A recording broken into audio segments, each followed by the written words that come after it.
I want to talk real quick about journeys and what that means in fitness. I think people hear the word journey and they go, here we go with another fat story. Yay, Susie lost weight, Johnny lost weight, and now they're fit from fat to fit. First of all, that's ignorant. It's not always about that. There are many reasons for fitness journeys. Some things have to do with rehabilitations. Some things have to do with just pure health and wellness. Some things have to do with losing a lot of weight because of obesity. Some things have to do with putting on weight because you've been thin or scrawny your whole life and you want to pack on muscle. Some things have to do with people with special needs. It's an untapped market, and people think that, well, if people have special needs, that they're not going to want to do that. That's bullshit. Couldn't be further from the truth. In fact, it's one of the best things for people with special needs, is to give them an avenue like this to kind of push some of the frustrations of their own situations out, as well as develop a focus, which when they have it, they have like laser lock focus. So it's great for them. There are many types of journeys, not just fat people journeys, right? So that's number one. Number two is what's pissing me off, right? And what's pissing me off about the journeys is that there's not only do people just go, oh, it's another fat story, but then there's also people who never get on a journey. And I go, but why? You only live once, right? But you only die once too. So at the end of the day, why are you settling? If everybody's going to die one day, I'm sorry, I don't mean to be grim, but just listen for a minute. If everybody is going to die one day, why are we staying in a sedentary settling position and just saying, oh, fuck it, these are the cards that I was given? Life is not a 5-card stud game of poker where you can't trade in your cards. It's more like draw poker, where you got a couple good things in your hand, so you keep them and you hold them close to your vest. You trade the other ones in and you hope you get some good things in return. And if you don't, you wait for the next hand, you keep the good things again, and you wait for the next, the next swap of the things and hope you get some good things in return.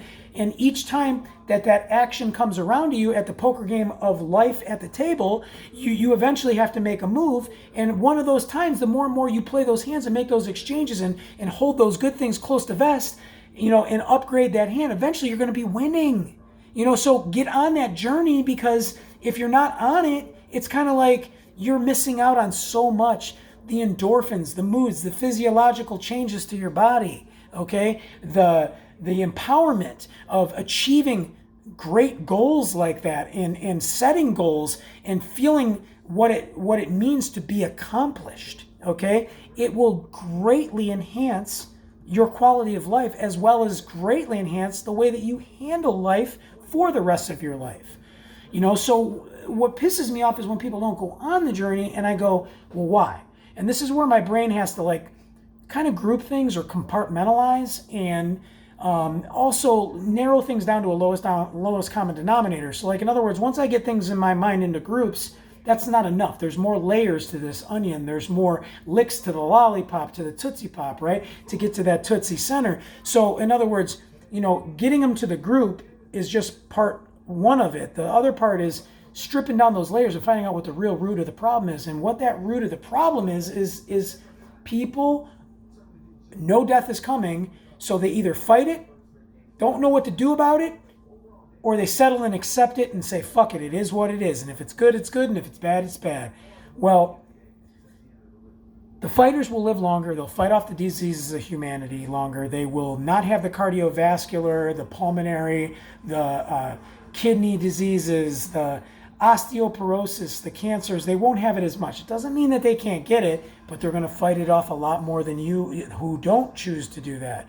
The people who are in the middle, they're teetering. But ultimately, if you're teetering, you're really not acting either. So you have a higher probability that you're probably going to fall into that settlers category and deal with life the way it was handed to you. And then settlers, they're in the worst position. And when I say this here, it may piss some people off, but keep in mind that the man that's talking to you has been a settler, has been on the fence, and has always been a fighter, right? And it was tapping into that fighter to get me out of those other groups to be where I'm at today. Right? So, the question is for the settlers is, why are you settling? Explain to me. Look a man in my eyes who was 350 pounds. I'm not saying I was the fattest guy ever, but I know I lost enough weight and was fat enough to be able to say, look me in my eyes. If you don't have medical pre-existing conditions that stop you from doing it. Now, if you have those things, you don't have to say a word. Genetics, we can't control. conditions that come up medically that are out of our control, there's nothing we can do about that. And if we're prevented from doing certain things physically because of that, it is what it is, okay? But for those of us that are not, and we're just overweight and not doing anything about it, look a man in his eyes who's been in your shoes or worse, or near your shoes if you were heavier than my 350, and tell me why. Because you know what? I'm a tough guy, and you're not going to be able to tell me. You're not going to be able to look in these eyes and give me a valid reason without a medical excuse why you're not making that choice. Why do you settle? Why do you think life is that game of poker where you can't trade in your cards, right? So not only is this fucked up for you, more importantly, what's fucked up is this. Your whole thought process on life and the way that things work is so fucked up.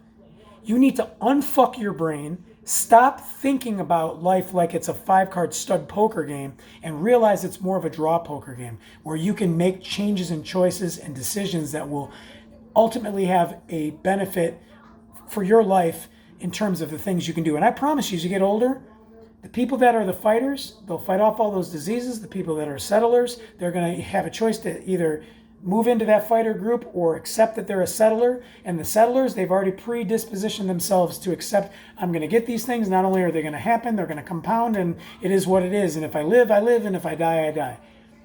Well, whether we all die or not, I'm going to fight that shit as long as possible. So, my recommendation to you is shit or get off the pot if you're in the middle group. And if you're in the other group, you really need to be talking to me. And if you don't like the way I talk, I'm sorry, but I deliver messages the way that they're meant to be delivered, period. So look at me as the delivery guy. You're the recipient. How you choose to receive that message is up to you. And if you're taking offense to it, that just tells me right there that's a red flag.